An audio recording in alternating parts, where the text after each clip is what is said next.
तो आज बात करेंगे लीव इनकैशमेंट के बारे में। तो पहले बात कर लेते हैं कि लीव इनकैशमेंट होता क्या है। तो basically leave encashment according to labour law उसमें एक रूल होता है कि हर एक कंपनी अपने एम्प्लॉय को कुछ ना कुछ ईयरली लीव्स देगा। वो डिपेंड करता है कि कुछ कंपनीज में आपको साल की 10 लीव्स मिलती हैं, किसी में 24 मिलती हैं, किसी में 15, किसी में 18।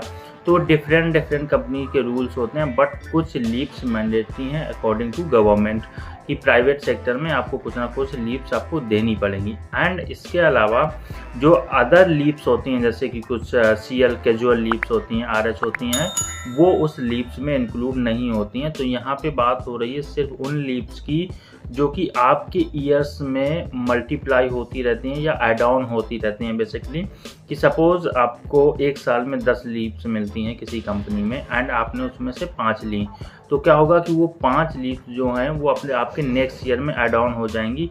लेकिन जो आपकी कैजुअल लीव होंगी या एक PL होती है, पर्सनल लीव होती है, RH होती है, रिस्ट्रिक्टेड हॉलीडे, तो ये लीव्स आपकी होती हैं, ये आपकी ऐड ऑन नहीं होती हैं नेक्स्ट ईयर में।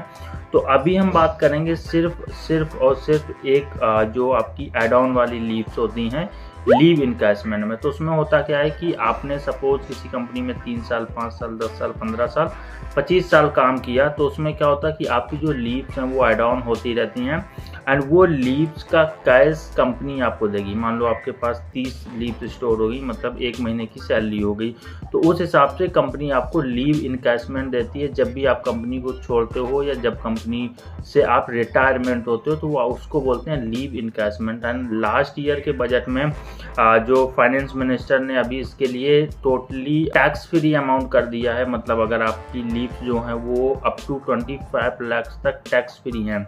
मतलब अगर आपको टोटल जो आपके पास लीव्स बन जाएंगी एंड उसकी सैलरी अगर आपको 25 लाख या 25 लाख के नीचे मिलती है, तो उस केस में आपको 0 टैक्स, मतलब आपका उसमें कोई भी टैक्स नहीं देना होगा गवर्नमेंट को। जो बेसिकली आपकी सैलरी पे टैक्स लगता है वो आपको गवर्नमेंट को नहीं देना होगा। तो आप अगर किसी भी XYZ कंपनी में वर्किंग हो, वहाँ पे आपकी जो लीव्स होंगी, जो मैंने आपको कुछ लीव्स बताई वो छोड़ के बाकी सारे का पेड लीव्स होती हैं कि अगर आप कंपनी में रिजाइन भी कर रहे हो, आपने 2 साल काम किया, 5 साल काम किया है या इवन 6 महीने भी अगर आपने काम किया और उस कंपनी में आपको 2, 3 या 4 लीव भी बाकी हैं, तो उसके अकॉर्डिंग आपको कंपनी को बोलना है कि जो मेरी लीव्स हैं उनका मेरा फुल एंड फाइनल सेटलमेंट में वो क्लियर किया जाए। तो आप वो फुल एंड फाइनल सेटलमेंट में क्लियर करा सकते हो। तो बेसिकली हम इसको बोलते हैं लीव इनकैशमेंट या पेड लीव्स। तो बस आज की वीडियो में इतना ही। वीडियो अगर अच्छा लगा तो लाइक, शेयर और चैनल को सब्सक्राइब जरूर करें। मेरा नाम है शुभम। मैं मिलता हूँ नेक्स्ट वीडियो में। Till then have a great moment and don't forget to like, share and subscribe. Thank you so much for coming here.